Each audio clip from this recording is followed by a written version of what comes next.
Before I give you my thought for the day, I should tell you that my office is on the Ponderay River at our cabin up here, and my wife Bonnie is a musician, which is why you may hear music in the background.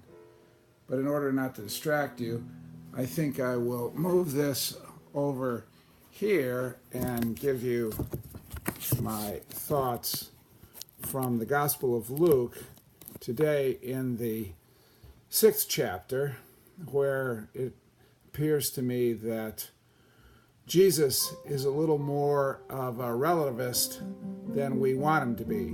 I think our human aversion to ambiguity, along with the fear we have when we hear the idea of relativism, particularly moral relativism, makes us want Jesus to be a black and white Jesus, but he simply isn't. It was interesting, in Luke 6, the Pharisees accused him of healing on the Sabbath. They accused his disciples of eating on the Sabbath, and Jesus basically says, yeah, but the Sabbath is for us, for the people.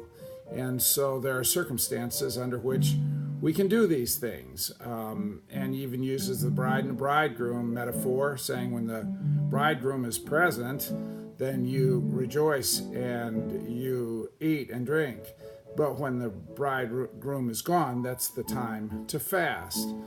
So I think as much as we would like to make our Christian faith and practice black and white, I think what really matters is that when our hearts are given over to Christ and we are doing the things that please him and all that he's created, then we're on pretty safe ground. When we're judgmental, then we're on shakier ground. It was probably not something that Jesus would normally approve when the woman at Simon the leper's house came in and doused him with this expensive perfume. And the disciples were probably right in saying, hey, she shouldn't do that. The money should be, the perfume should be sold and the money given to the poor. But Jesus said, leave her alone. She is doing what she can. She's preparing me for my burial. And so there are circumstances under which things that are wrong in one case are right in another.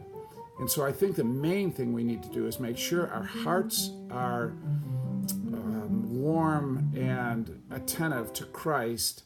We should be careful of judging, and we should recognize that Christ is the creator, and so much of this creation has been made to glorify him, and that is not going to generally become a black and white formula of how to do that.